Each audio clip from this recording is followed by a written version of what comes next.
Joining us now, Democratic Congressman Gabe Amo of Rhode Island. Congressman, can we just start there on the idea that these cuts made by DOJ are actually now going to have a really key impact? Obviously, tornado watches, but we're heading into hurricane season at the end of the summer, too.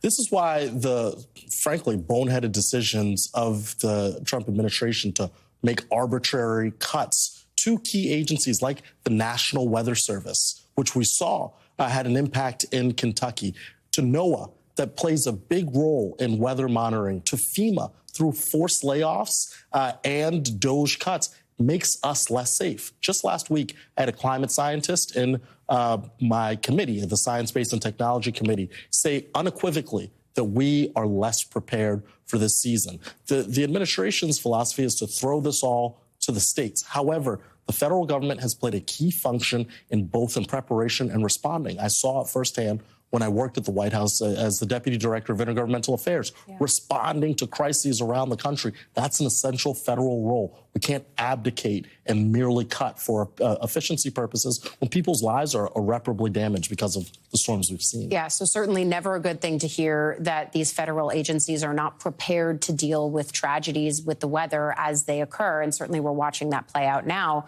That's one of the committees you serve on. The other committee you serve on has had some late nights lately, especially the Budget Committee.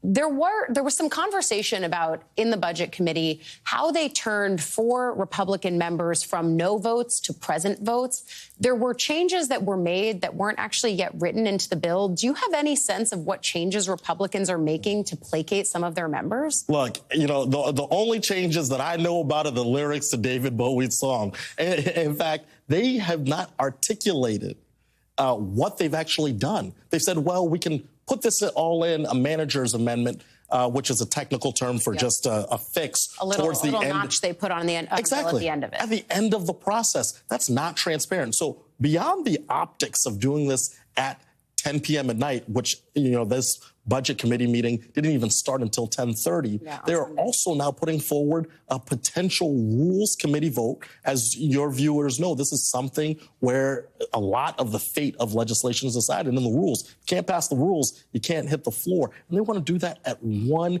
a.m. tonight, Wednesday night. Why would you do that? If this is so beautiful, why wouldn't you give it light?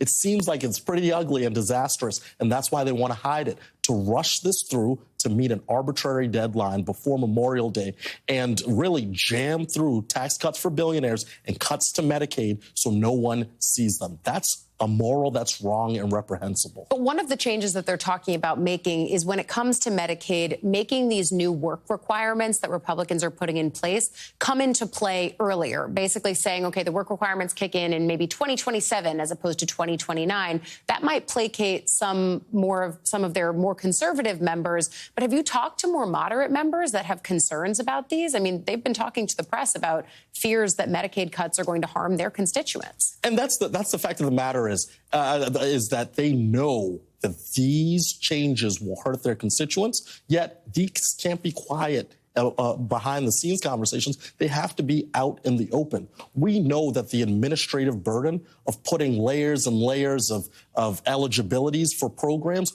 only makes them more difficult to administer and, in effect, are cuts. At the end of the day, they're going to make this worse in the darkness, not better. And they are cutting Medicaid. There is no way around it. Every time they said before, and as a member of the Rules Committee, that's not what this is going to do. Budgets are about values, and they've articulated that a key value for them is cutting health care for 13.7 million Americans, for making sure that kids don't have the food assistance that they need.